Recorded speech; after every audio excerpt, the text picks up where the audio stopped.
Salam sehat dan bahagia, Gulo Klepo Official dengan bangga mempersembahkan cerita legenda Nusantara. Kisah legenda Joko Tarub dan Bidadari Kayangan.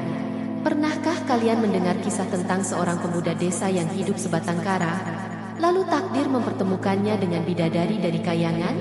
Kisah ini bukan sekadar cerita biasa, melainkan legenda yang masih dipercaya hingga kini.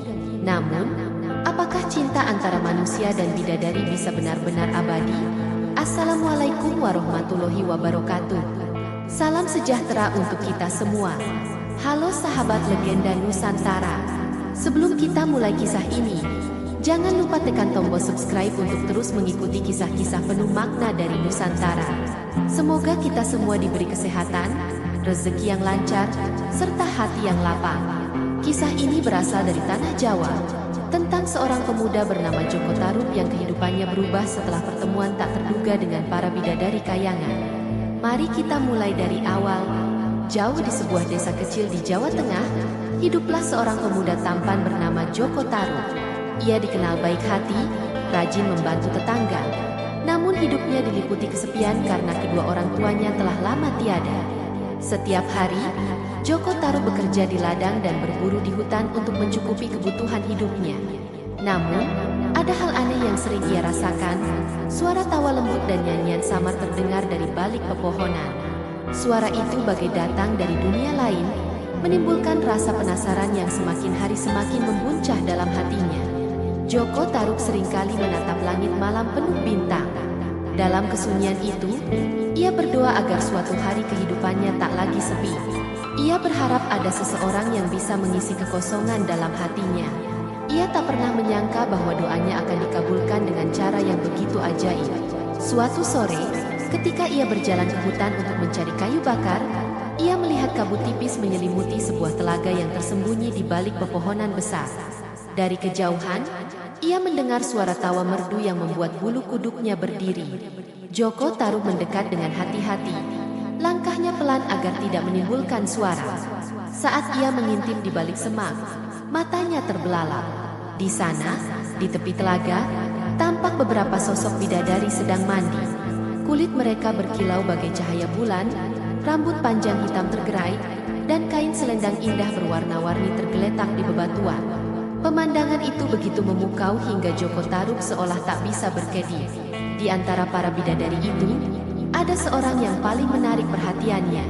Senyumnya lembut, matanya bercahaya penuh kasih, dan geraknya anggun laksana embun pagi menari di atas bunga. Seakan-akan dunia berhenti berputar, dan hanya ada dirinya serta bidadari itu di telaga. Namun, di balik keindahan itu, muncul sebuah bisikan nakal di hati Joko Tarub. Sebuah dorongan yang akan mengubah hidupnya untuk selamanya. Joko Tarub berjongkok di balik semak. Matanya tak beranjak dari pemandangan yang ada di hadapannya. Para bidadari tertawa riang. Percikan air telaga berkilau bagai permata di bawah cahaya sore. Namun, dalam keindahan itu, muncul godaan dalam benak Joko Tarub. Ia melihat selendang berwarna hijau tergeletak di atas batu besar. Selendang itu milik bidadari yang membuat hatinya bergetar sejak pertama kali melihatnya. Hatinya berperang antara akal sehat dan rasa ingin memiliki. Jika aku mengambilnya, apa yang akan terjadi? Apakah aku berdosa? Ataukah ini kesempatan yang diberikan Tuhan? Pikirnya dalam hati. Nafasnya tercekat, tangannya bergetar menahan keinginan. Namun, semakin ia menahan diri, semakin besar pula dorongan itu. Dengan langkah perlahan, Joko Tarub mendekati batu tempat selendang itu tergeletak. Suara jantungnya berdentum kencang, keringat dingin mengalir di pelipisnya. Ia menoleh sekali lagi, memastikan para bidadari masih sibuk bermain air. Tangannya meraih selendang itu, lembut, harum, dan bercahaya samar. Saat jemarinya menggenggam kain ajaib itu, seolah seluruh alam ikut terdiam. Ia segera menyembunyikannya di balik bajunya dan kembali bersembunyi dengan nafas terengah-engah. Tak lama kemudian, para bidadari beranjak naik dari telaga. Satu persatu mereka mengenakan selendang mereka. Lalu tubuh mereka melayang naik ke langit bagai cahaya bintang kembali ke rumah asalnya. Namun, ada satu bidadari yang tertinggal. Dialah pemilik selendang hijau. Wajahnya panik, matanya mencari-cari ke segala arah. Ia meraba bebatuan, menyibak rumputan, tapi tak menemukan kain sucinya. Tubuhnya gemetar, tangisnya pecah, dan ia terduduk di tepi telaga. Joko Tarub menyaksikan itu dari balik semak. Hatinya terasa pedih melihat bidadari itu menangis. Namun sekaligus ada perasaan egois yang menahannya untuk mengembalikan selendang tersebut. Dalam hatinya, ia berjanji akan merawat bidadari itu dengan sepenuh jiwa. Namun, ia tak tahu bahwa tindakannya itu bukan hanya mengikat cinta, tapi juga mengikat takdir penuh rahasia yang kelak akan membuka luka. Keesokan harinya, Joko Tarub kembali ke telaga dengan hati berdebar. Ia tahu, bidadari yang kehilangan selendang pasti masih terjebak di bumi. Ia ingin memastikan kabarnya, sekaligus mencari cara untuk mendekatinya. Benar saja, saat ia tiba, ia melihat sosok itu duduk termenung di tepi telaga. Rambut panjangnya tergerai kusut, wajah cantiknya muram, dan matanya sembab karena terlalu lama menangis. Tubuhnya memancarkan aura suci, namun sekaligus rapuh bagai bunga yang layu. Dengan langkah pelan, Joko Tarub mendekat. Ia pura-pura baru datang dari arah hutan, seakan tidak tahu apa-apa. "Wahai, siapa gerangan dirimu? Mengapa engkau duduk sendiri di hutan yang sunyi ini?" tanyanya lembut. Bidadari itu menoleh, menatap pemuda desa itu dengan ragu. Namun, melihat sorot mata Joko Tarub yang tulus, ia mencoba berkata, Aku tersesat. Aku tidak bisa kembali ke tempat asalku." Joko Tarub mengulurkan tangannya, mencoba memberi ketenangan. "Jika begitu, ikutlah denganku. Aku akan menolongmu. Setidaknya, engkau tidak akan kelaparan dan sendirian."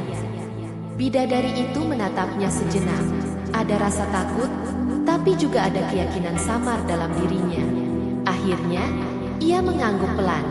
Nama bidadari itu adalah Nawang Wulan, salah satu putri dari Kayangan. Joko Tarub merasa hatinya bergetar mendengar namanya. Ia tak menyangka bisa berbicara langsung dengan sosok yang semalam hanya ia pandangi dari kejauhan. Meski di balik ketulusan wajahnya, tersimpan rahasia besar tentang selendang yang ia sembunyikan. Ia pun mengajak Nawang Wulan pulang ke rumahnya. Meski rumah itu sederhana, ia berusaha menunjukkan kehangatan. Nawang Wulan merasa sedikit lega, meski tetap ada kesedihan yang mengikat hatinya. Sejak hari itu, dua dunia yang berbeda mulai menyatu. Pemuda desa yang sederhana dan bidadari Kayangan yang kehilangan jalan pulang, kini berjalan dalam satu takdir. Hari-hari Nawang Wulan bersama Joko Tarub perlahan membawa warna baru dalam hidup keduanya. Meski awalnya penuh keraguan, Nawang Wulan mulai merasakan ketenangan di sisi Joko Tarub. Pemuda desa itu selalu berusaha membuatnya nyaman, memberi perhatian kecil, dan melindunginya dari rasa takut. Awalnya, Nawang Wulan merasa asing dengan kehidupan manusia. Ia terbiasa dengan kemewahan dan keindahan Kayangan. Namun kini harus menghadapi ladang, sawah, dan pekerjaan rumah yang sederhana. Anehnya, justru di balik kesederhanaan itu, ia menemukan kebahagiaan yang tak pernah ia rasakan di langit. Joko Tarub pun merasakan hal yang sama. Kehadiran Nawang Wulan membuat rumahnya yang dulu sepi kini penuh cahaya. Tawa lembut sang bidadari menjadi penawar lelah setelah bekerja seharian di ladang. Tanpa ia sadari, benih cinta tumbuh dalam hatinya, semakin hari semakin kuat. Suatu malam, di bawah cahaya bulan purnama, Joko Tarub memberanikan diri menyampaikan isi hatinya. Dengan wajah penuh ketulusan, ia berkata, "Nawang Wulan, maukah engkau menjadi pendampingku, tinggal bersamaku selamanya?" Nawang Wulan terdiam. Hatinya bergejolak antara kerinduan pada Kayangan dan rasa damai yang ia temukan di bumi. Pandangannya jatuh pada wajah Joko Tarub, yang meski sederhana, penuh dengan kejujuran. Akhirnya, dengan senyum tipis ia mengangguk. Hari itu menjadi awal kehidupan baru bagi mereka. Pernikahan sederhana digelar, dihadiri oleh para tetangga desa. Semua orang bahagia melihat Joko Tarub akhirnya menemukan pasangan hidup. Sementara itu, Nawang Wulan perlahan belajar menerima takdir barunya sebagai seorang istri manusia. Waktu terus berjalan, cinta mereka semakin dalam. Tak lama kemudian, Nawang Wulan melahirkan seorang bayi perempuan yang cantik bernama Dewi Nawangsi. Tangisan bayi itu membawa kebahagiaan tak terhingga bagi keduanya. Namun, di balik kebahagiaan itu, Joko Tarub masih menyimpan rahasia besar, selendang hijau yang ia sembunyikan di lumbung padi. Rahasia itu bagaikan bara yang sewaktu-waktu bisa menyulut api dalam kehidupan mereka. Seiring waktu, Nawang Wulan menjadi istri yang bijaksana dan rajin. Ada satu hal unik dari dirinya. Setiap kali ia memasak nasi, ia hanya menggunakan sebutir beras. Ajaibnya, sebutir beras itu bisa berubah menjadi nasi cukup untuk seluruh keluarga. Joko Tarub heran, namun ia tak pernah menanyakan lebih jauh, menganggap itu bagian dari keajaiban istrinya. Namun, keajaiban itu hanya bertahan selama satu syarat. Nawang Wulan melarang siapapun membuka tutup periuk saat ia memasak. Jangan pernah membuka periuk ini, meski hanya sekali, pesannya pada Joko Tarub. Rasa penasaran mulai mengganggu Joko Tarub. Ia bertanya-tanya, bagaimana mungkin sebutir beras bisa memberi makan seisi rumah? Pada suatu hari, ketika Nawang Wulan sedang pergi mandi di sungai, Joko Tarub tak tahan lagi. Ia melanggar larangan itu. Dengan hati-hati ia membuka tutup periuk, dan betapa terkejutnya ia saat melihat isinya. Hanya sebutir beras yang sedang dimasak. Sejak hari itu, kekuatan gaib hilang. Nawang Wulan tak lagi bisa membuat nasi hanya dari sebutir beras. Ia terpaksa memasak seperti manusia biasa, menggunakan beras yang banyak. Hatinya sedih, tapi ia tetap sabar menjalani hidup bersama suaminya. Namun, sebuah peristiwa mengubah segalanya. Suatu hari, Nawang Wulan hendak mengambil padi di lumbung. Tanpa sengaja, ia menemukan selendang hijau yang terselip rapi di antara tumpukan padi. Tangannya gemetar, matanya melebar, hatinya terguncang. Itu adalah selendang yang hilang, selendang yang membuatnya terjebak di bumi. Nawang Wulan menatap kain itu lama, air matanya jatuh. Hatinya tersayat oleh kenyataan pahit. Orang yang ia cintai, yang memberinya rumah dan kebahagiaan, ternyata juga orang yang membuatnya kehilangan dunia asalnya. Ia menutup wajah dengan kedua tangannya, menahan tangis yang pecah di dadanya. Dunia yang ia cintai di bumi kini terasa berkhianat. Ia sadar, cinta dan kebersamaan mereka dibangun di atas sebuah rahasia besar. Nawang Wulan menggenggam erat selendang hijau itu. Air matanya terus mengalir. Hatinya diliputi luka dan kekecewaan. Ia merasa ditipu oleh orang yang paling ia percayai. Cinta yang selama ini ia rawat terasa rapuh seketika. Malam itu, ia duduk di depan rumah, menatap langit berbintang. Bayangan kayangan memanggil-manggil hatinya. Rindu pada keluarganya di langit semakin kuat. Namun, ketika ia menoleh, ia melihat suaminya tidur pulas, dan di sampingnya bayi kecil mereka yang mungil. Hatinya terbelah dua. Keesokan harinya, Nawang Wulan menatap Joko Tarub dengan mata penuh air. Suaranya bergetar saat berkata, "Wahai suamiku, mengapa engkau tega menyembunyikan kebenaran ini dariku?